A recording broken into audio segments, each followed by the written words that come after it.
तो हेलो मेरे प्यारे बच्चों, क्या हाल चाल है आप सभी का। आपके अपने परिवार टॉपर अजीत भैया में स्टूडेंट ये टॉप 100 सीरीज की क्लास नंबर 3 है और साइंस का चैप्टर नंबर 2 चल रहा था, जिसमें हमने आधा चैप्टर को फिनिश किया था और आधा ये 4 टॉपिक रह गया था। ये जो 4 टॉपिक है इससे बोर्ड एग्जाम में एक क्वेश्चन आना तय है बच्चों, ठीक है।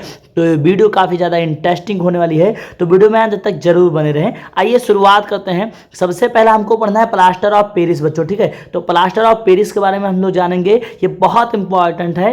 क्वेश्चन ऐसे पूछा जाएगा कि प्लास्टर ऑफ पेरिस का बनाने की विधि, गुण और उसके बाद में उसका उपयोग लिखिए। इतना आएगा और आपको 4 नंबर दे के जाएगा बच्चों, ठीक है। तो प्लास्टर ऑफ पेरिस, तो प्लास्टर ऑफ पेरिस कैसे बनता है ये जानते हैं। तो जब जिप्सम का फार्मूला होता है बच्चों CaSO4 इंटू 2H2O। जिप्सम का फार्मूला क्या होता है बच्चों? CaSO4 into 2H2O। जब जिप्सम को 373 केल्विन पर हम गर्म करते हैं तो क्या होता है? प्लास्टर ऑफ पेरिस का निर्माण होता है, ठीक है। जब जिप्सम को 373 केल्विन पर गर्म करते हैं तो किसका निर्माण होता है बच्चों? प्लास्टर ऑफ पेरिस का। इसका जैसे प्रोसेस देख लेते हैं। CaSO4 प्लस इंटू 2H2, यानी ये आपका जिप्सम है। ये डेल्टा मतलब इसको हम हीट दे रहे हैं, मतलब उष्मा दे रहे हैं, यानी गर्म कर रहे हैं तो 373 केल्विन पर। तो ये कैसे बन रहा है? तो यहाँ से जो इसके 1/2 जो मॉलिक्यूल हैं, यहाँ से जो मतलब जो है 1.5 मॉलिक्यूल जो जल के हैं वो हट जा रहे हैं, यानी CaSO4 इंटू 2H2O। यहाँ 2 H2O था लेकिन यहाँ सिर्फ आधा ही बचा, मतलब जो आपका 1.5 H2O गायब हो गया, ठीक है, मतलब वो विलय हो गया। तो इसी को हम क्या बोलेंगे? Plaster of Paris. यानी जब जिप्सम को हम 373 केल्विन पर गर्म करते हैं बच्चों तो किसका निर्माण होता है? प्लास्टर ऑफ पेरिस का। आगे आप पढ़ेंगे इसका गुण। तो इसका गुण क्या है? तो प्लास्टर ऑफ पेरिस एक सफ़ेद रंग का चूर्ण है। प्लास्टर ऑफ पेरिस क्या है? एक सफ़ेद रंग का चूर्ण है जो 373 केल्विन ताप पर गर्म करने पर किस में बदल जाता है? CaSO4 में। किसमें? CaSO4 में, पहला गुण। दूसरा गुण है कि जब प्लास्टर ऑफ पेरिस की क्रिया जल से कराई जाती है, जब प्लास्टर ऑफ पेरिस की क्रिया किससे कराई जाती है? जल से, तो उष्मा उत्पन्न होता है और वह शीघ्रता से फिर से किस में बदल जाता है बच्चों? जिप्सम में। अगला इसका उपयोग पढ़ेंगे हम लोग, ठीक है। तो इसका उपयोग हम कहाँ करते हैं? चिकित्सा के क्षेत्र में। आपने देखा हो कि जब हड्डियाँ टूट जाती हैं तो प्लास्टर बांधते हैं डॉक्टर लोग, तो वही होता है ये प्लास्टर ऑफ पेरिस, ठीक है। सांचे और मॉडल बनाने में, खिलौनों और मूर्तियां बनाने में, जो आपके खिलौना और मूर्ति बने होते हैं मिट्टियों के, वो मिट्टी का नहीं होता, दरअसल में होता है किसका? प्लास्टर ऑफ पेरिस का। आगे पढ़ेंगे बच्चों बेकिंग सोडा, ठीक है। तो बेकिंग सोडा को हम खाने का सोडा भी कहते हैं, इसको हम सोडियम बाइकार्बोनेट भी कहते हैं और इसको हम सोडियम हाइड्रोजन कार्बोनेट भी कहते हैं बच्चों, ठीक है। इसको 3 नाम से जानते हैं, 4 नाम से: बेकिंग सोडा, खाने का soda, sodium bicarbonate, sodium hydrogen carbonate. और जो इसका सूत्र होता है वो NaCO3 होता है। बनाने की इसकी विधि क्या है? तो बनाने की विधि ये है कि सोडियम हाइड्रोक्साइड, और सोडियम हाइड्रोक्साइड का फार्मूला होता है NaOH, ठीक है।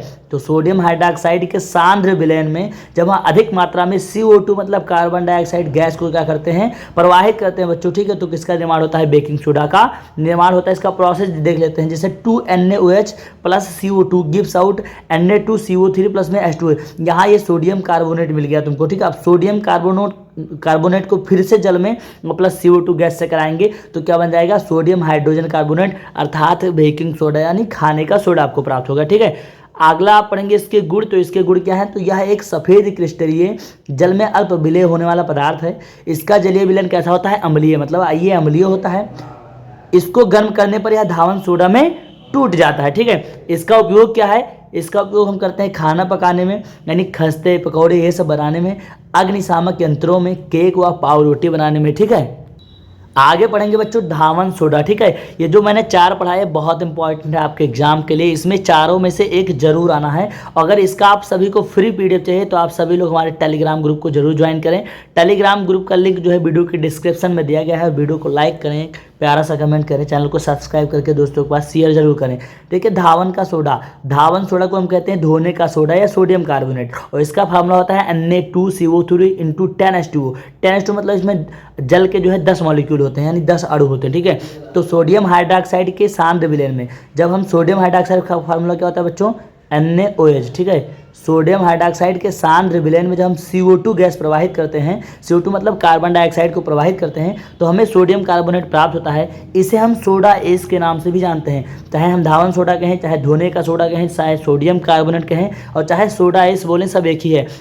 अब चलिए इसके प्रोसेस देखते हैं। 2NaOH प्लस CO2, देखो सोडियम हाइड्रोक्साइड है, इसमें हमने CO2 मिलाया तो क्या बन गया Na2CO3 और प्लस H2, तो यही आपका क्या है सोडियम कार्बोनेट। ठीक है, इसका उपयोग हम क्या करते हैं तो कपड़ा धोने में इसका उपयोग करते हैं, जल की कठोरता को दूर करने में, घरों की साफ सफाई करने में इसका उपयोग करते हैं। अगला आप पढ़ेंगे ब्लीचिंग पाउडर, जो बहुत इंपॉर्टेंट है। ब्लीचिंग पाउडर को हम बिरंजक चूर्ण के नाम से भी जानते हैं और इसका और नाम है कैल्शियम ऑक्सीक्लोराइड। चाहे हम ब्लीचिंग पाउडर बोलें, चाहे बिरंजक चूर्ण बोलें, चाहे हम बोल सकते हैं कैल्शियम ऑक्सीक्लोराइड है, उसका फार्मूला होता है CaOCl2। ठीक है, बनाने की विधि क्या है कि यह सूखे बुझे हुए चूने पर, यानी सूखे बुझे हुए चूने का फार्मूला क्या होता है CaOH का होल ट्वाइस, मतलब कैल्शियम हाइड्रोक्साइड, ये लिखा हुआ है। ठीक है, CaOH का होल ट्वाइस मतलब कैल्शियम हाइड्रोक्साइड। जब शुष्क बुझे हुए चूने पर हम क्लोरीन की क्रिया कराते हैं, इसकी क्रिया क्लोरीन नहीं Cl2 की क्रिया कराएंगे तो क्या बन जाएगा CaOCl2, मतलब ब्लीचिंग पाउडर और जल। इसका गुण क्या होता है, इसका गुण यह है कि यह हल्का पीला रंग का ठोस होता है, इसमें एक विशेष प्रकार की गंध आती है। किसकी गंध आती है, क्लोरीन की। ठीक है, जब इसे हम जल में घोलते हैं तो क्लोरीन गैस निकलती है। ठीक है, इसका उपयोग देखो बच्चों, इसका उपयोग है क्लोरोफॉर्म बनाने में, ऑक्सीकारक के रूप में, पेयजल को शुद्ध करने में, चीनी को सफ़ेद करने में। ठीक है, तो आई होप आप लोगों को वीडियो बहुत पसंद आया होगा, तो चैनल को सब्सक्राइब जरूर कीजिएगा। मिलते हैं नेक्स्ट वीडियो में, तब तक के लिए जय हिंद।